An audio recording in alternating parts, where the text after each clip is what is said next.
Hello, everyone. It's very bright up here. Um, Good morning. Thank you for being here. Thanks, Jill, for the introduction and for spotlighting the French team. Today I want to present sort of the French report. I'm mostly going to focus on the conference. So that's today's plan. Next. Okay, let's see. Seul, on va plus vite. Ensemble, on va plus loin, mais c'est pas simple. So this is a quote from Malou Brouwer during the keynote, and it really stuck with me during the conference as well as after. In English, alone we go faster, together we go farther, but it isn't simple. It really stuck with me. I think to me it really represents the conference. It also really summarizes the whole REC project. Working together, creating community, building connections, collaborations to strengthen queer entrepreneurship in Canada. You're all familiar with the REC project, but one of the central goals was to create a space for knowledge exchange and knowledge co-creation. And in today's talk, I want to talk briefly about how we do this across languages, right? Because that's not always the easiest either. So I'll present the report. The report, Se faire une vie, gagner sa vie, perspective francophone sur l'entrepreneuriat queer. So making a life, making a living, Francophone perspectives on queer entrepreneurship. So I'll talk briefly about sort of the Francophone presence at the conference as well as the interpretation things before really highlighting sort of three main themes, three main findings, and what they might also mean for the project going forward. So during the REC mobile visits, as well as during the conference organizations, we really realized that the queer entrepreneurship network is maybe a little less established in Francophone spaces across Canada than it is in Anglophone spaces, and a lot of times they're kind of operating separately from each other, which we're of course here to fix, I suppose. So the organizing team really sought to mitigate and overcome this language barrier. First of all, by really actively inviting Francophone presenters and participants to the conference, including the keynote, Malou Brouwer, for example. We tried to ensure bilingual communications before, after, during the conference, also with all the reports that we've been writing. So aside from some last-minute communications, everything's always been English and French. And one of the really important things for us also was to have the conference and today interpreted, simultaneous interpretation. So for this, we work with David Smith, who's in the back there, and with Largo, who that's a cooperative working out of Montreal. They're really focused on interpretation, especially with queer realities. So it was a great collaboration, I think.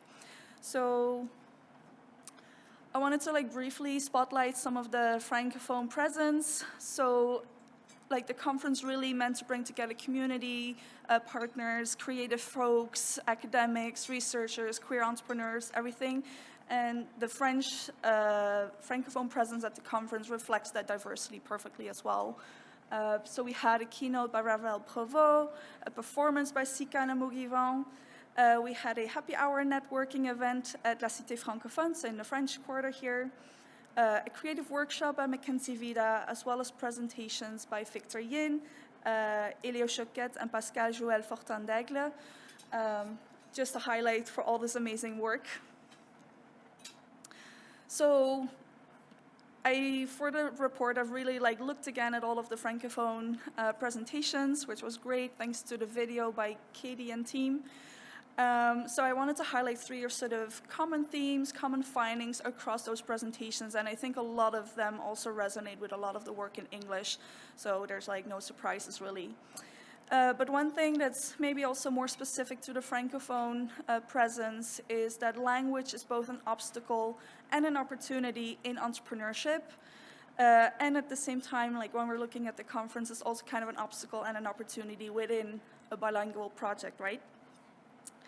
So one thing that I found really interesting is that during the conference, some of the Anglophone presenters or participants had said oh, it's really hard for me to listen to interpretation. It's total sensory overload, which I kind of get. So they might have chosen like not to go some of the Francophone presentations, which unfortunately sometimes meant having a fewer people in the room. But at the same time, so I planned this talk with like a little bit of question time because I want to hear from you if you have ideas on how to sort of get the Anglo folks into French presentations, and then also just time for questions. But at the same time though, like all the Francophone presenters were really happy to see the interpretation, like all the efforts that we were put into like having this really be like a bilingual and like multilingual event. And what they also said is that it was really nice to have within the bigger project this sort of like Francophone community of queer entrepreneurs, of researchers in the area to really talk to, and then also be able to build like those same connections across languages, so with everybody, right? Up. So several of the French presentations really focus on the importance of exchange and conversation as drivers of change. And I think this also goes for a lot of the Anglophone work as well. So for example, during the keynote, Raphaël Provost like talked about his experience sitting down with like a Québécois masculiniste and really sort of emphasizing how listening is just really important to like sow a little seed of respect, of not with the goal of necessarily agreeing with each other in the end, but really to just show a bit of that humanness, a little respect, and how that might in the end will like create waves of change, I suppose. Pascal Joël Fortin-Daigle also talked about like a method 7 level deep. They work on inclusive language, and they found some of the participants are kind of like resistant to like using inclusive language in French. So using that method, really going to the core of that resistance and then being able to build from there. And then I think also like the presentations really focused on conversation and exchange, but of course, as we see in the breaks even today, but also at the conference, like all these conversations happening sort of in the hallways, in the lunch breaks, in the coffee breaks, building all that community, building those collaborations, those connections is really key. And I think within the conference, within the broader project, totally lost my thought there. So wow. Okay. So for me, like with the fact that like exchange and like conversation were so integral to some of the French presentations, I think it really is important to keep doing this work of building that multilingual space, right? Of having folks from different languages come together. We've like some of the people also have mentioned about like geographical spaces, people from the north, from the south, from cities, from urban spaces. From different cultures, but also from different languages, right?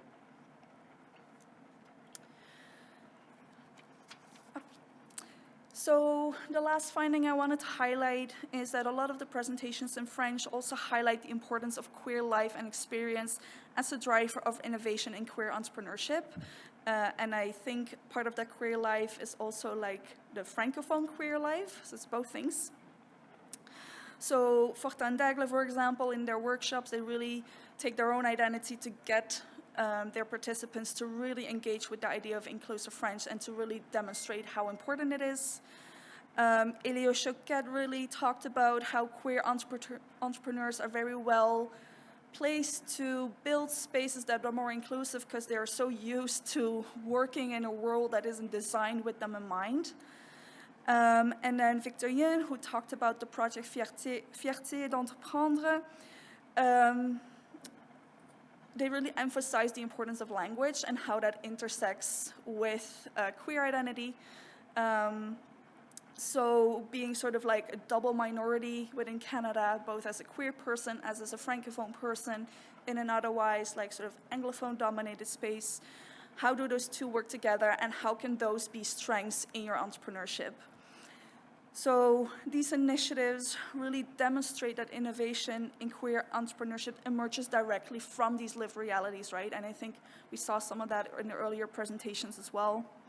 So, and it makes like linguistic and identity inclusion not just an add-on, but really the very foundation of entrepreneurial development. So with these three findings, with these 3 findings in mind, so like linguistic accessibility, the focus on like exchange and conversation, as well as the idea of lived experiences, it really becomes important to encourage participation in French programming and create like those genuine spaces for multilingual collaboration, right? It's not a question of like working together like despite a language barrier, but really embracing and celebrating the distinct perspectives that arise from those like different linguistic spaces. And I think REC is really doing the work of building that, but I would really love to hear how we can work on that more. So I'll take a few questions if we got time, and I will take ideas on how to build this multilingual collaboration space even more. Thanks.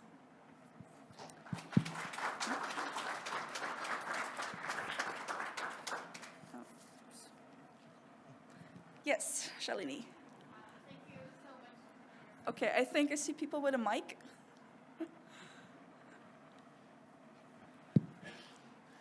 Thank you so much for your presentation, and I really loved hearing those insights and findings. And I do, just as a person of Black and Brown communities, feel like I want to notice that currently we're talking about a bilingual experience rather than a multilingual experience.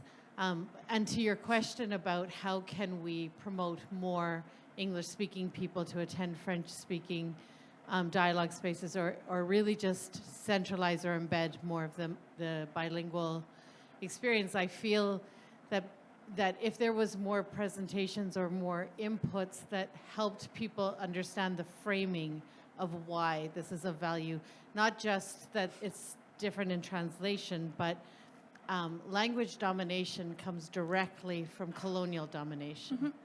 And it's a harm and a hurt that has affected most people in the world.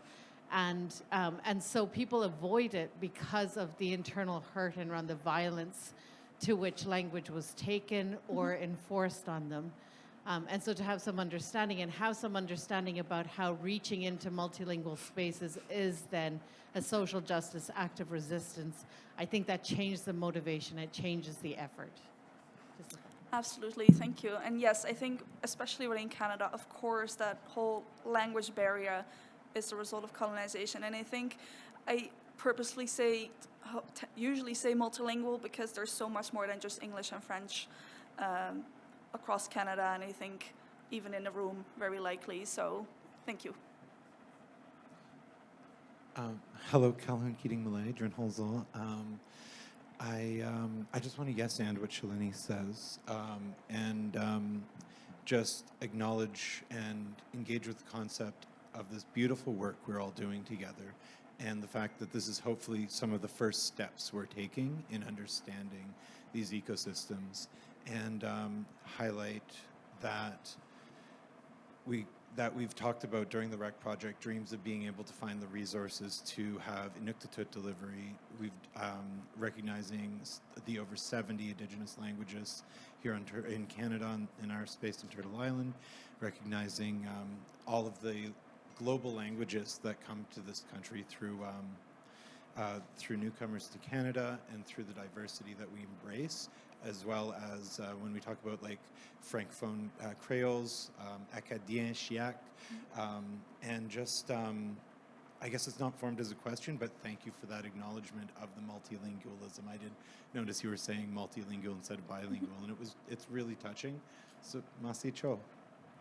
Thanks, and I just made a connection to Jillian and Randy's presentation earlier about like self-positioning, missing a lot in like the academic research, scoping review area.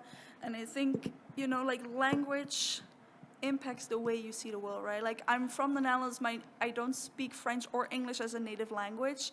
So that really impacts it, right? So yes.